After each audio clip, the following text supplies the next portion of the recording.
In this video, we are going to create this beautiful image of the Crescent Nebula that we collected data from our Seestar S50. There's only about 5 hours of data in here after filtering through everything, but using Pixinsight and its powerful AI tools, we are able to pull out an amazing image. I'm Chad, this is the Easy Astro Images channel. Appreciate all of you guys coming back here. Big shout out to all of my channel members. If you are interested in what's going on here with the Seestar, please check out the complete Seestar playlist here above, and we will show you what we could do here in Pixinsight. Let's get started and not waste any time. Now, to get to this point, the first thing you are probably going to want to do is you're going to want to go through and filter out all of the bad images with your Seestar and stack them. There is no better program right now than using the SETI Astro suite to go through, use the blink comparator. I have a video that I will link right here for you guys that will show you how to do that. Once you are done that, you can take those images and push them over to the integration page and click the button, get yourself an image. Then if you want to, you can practice in SETI Astro Suite, but I am using a Pixinsight right now. The last video we did, a lot of people actually purchased Pixinsight, at least 25 or 30 people in the comments said they did. So we cannot leave them hanging with processing Seestar data. And like I said, with the powerful AI-based tools we have in Pixinsight, we can do a lot better. Now, typically, I would want at least 1,000, if not more images. So, but we, out of 2 nights, only ended up getting about 400, and this is what we are left with. The more time you put on a target with the S50 or the S30, the way better it is going to look. But again, using the AI stuff, we can do a lot of amazing stuff. So we shot this in EQ mode. I shot with 20-second exposures. I know you can go up to 60 now, but just because you can doesn't mean you should. Total time is what matters the most when it comes to image processing. That way you can be a lot more selective and get rid of the crappy pictures and only focus on the ones that are really good, and that will help make yourself a better image. So the first thing what we are going to do is we are going to open our dynamic crop. And if you've never done that, what you're going to do is you are going to go to processes, and you're just going to go down here and find dynamic crop. You can see up here in the corner and down here that I have icons that are set inside of Pixinsight. Plenty of videos to show you how to do that. I've even got one on my channel here. So what we're going to do is we are just going to crop ourselves an image by dragging and dropping. And I'm going to leave some of these pretty stars that are in here because I like the way they look. And we're going to just basically go with that right there. And then the other thing that I'm going to do is I'm just going to rotate this image, and we're going to use the fast rotation just because I like the way that it looks, having it all turned that way. So now we're all good. We can rescale and zoom in on this image. And here is what we have. Next thing we probably want to do is go ahead and correct the gradients. And what I'm going to do is I am going to use a Graxpert, and I've got a Graxpert process set up here, basic settings and everything. All I got to do once I got my icons set up in Pixinsight is drag and drop. Graxpert is all done, and we have an extracted background. Now let's go ahead and work on our color. So I am going to go to script, and I am going to look for the auto linear fit that I have. I've also done a video on this, so check out the channel again, and you should find auto color and auto linear fit. What this is going to do is it is going to separate all of your channels and color align them. So now what we can do is restretch our image, and we will get a linked stretch with all the channels being matched the same. Then we're going to use another script. We're going to do the actual auto color script, and that's going to go through and just finalize our color for us. Now we are all good. Now we're going to start doing some of the awesome AI tools that we can get and add in the Pixinsight. And of course, we're talking about the exterminators, blur exterminator, noise exterminator, star exterminator, all the exterminators. We are going to run this in the correct only mode, which is basically going to correct all these funky stars for us that we get when we're running, with a little bit of a lesser quality mount on the Seestar. And you can see how that really corrected up the shape of our stars, and we've got a lot more of a cleaner image to work with. Now I'm going to run Blur Exterminator in a little bit more of a more aggressive type of a mode, and just bring the star size down a little bit and also sharpen up the stellar detail. That is all complete and looking good. Next thing we're going to do is just go ahead and we are going to pull our stars out of here so we can stretch our image and work on that and then play with our stars. So we are going to use the star exterminator. We are going to unscreen these stars because that is the little checkbox we're going to use. So when we can add them back in, it's going to tell that we basically pulled out unstretched stars, and then we're going to stretch them and add them back in later. So that's what we're going to do. We're just going to drag and drop that, and that's going to pull our stars out. Fantastic. We are going to take this and change the name of it on the identifier to stars.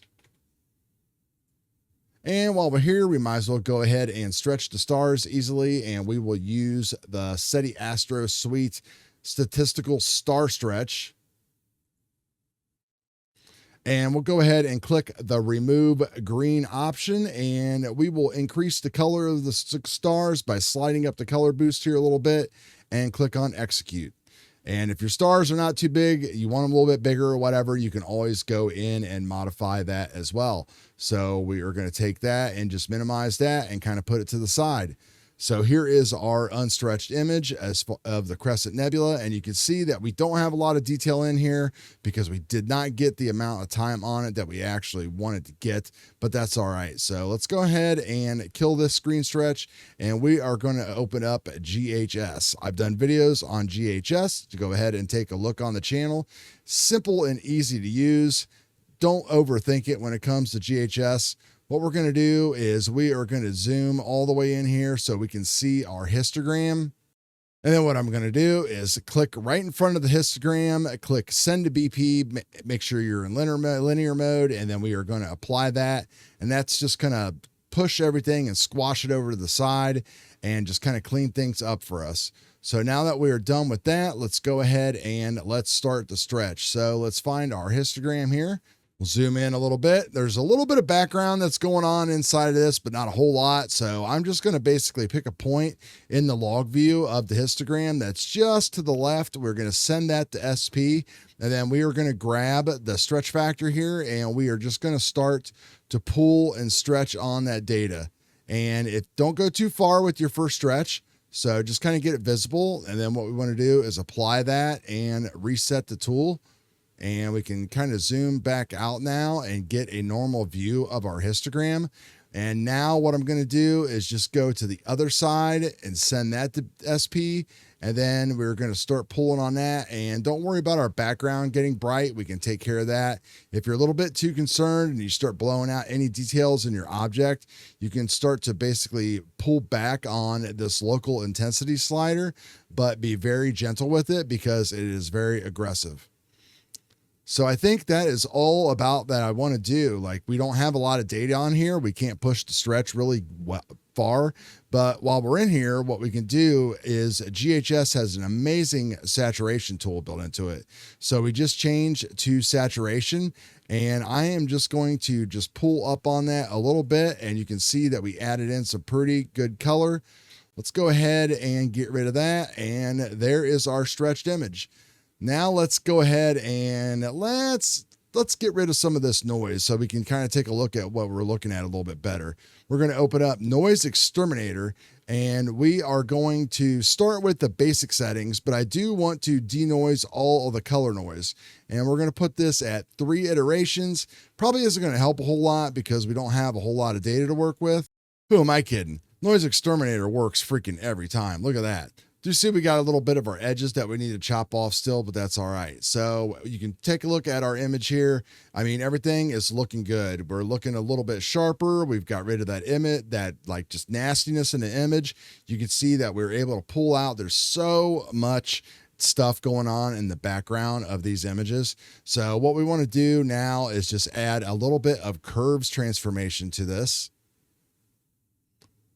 So we'll open that up and we'll kind of do the real-time preview and kind of see our background here versus our foreground. So if you want to, you can click on the little check mark to show your histogram. And I'm just going to do a slight S-curve. So just pull that down a little bit and then just basically pull up on everything else. Nothing too crazy, just a little bit. And that is good.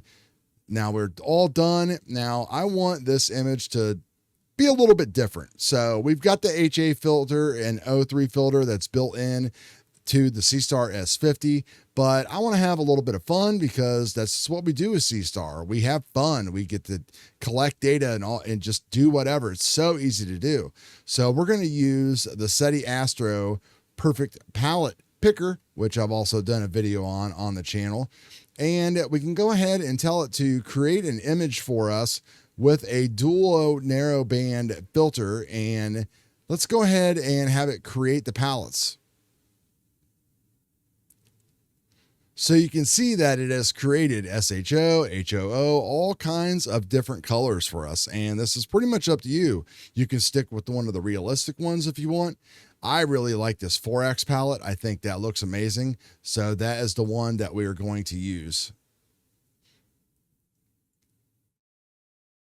And that is looking super cool and awesome. So it does seem like it kind of like crunched everything up a little bit though. So let's go ahead and run Noise Exterminator on it again.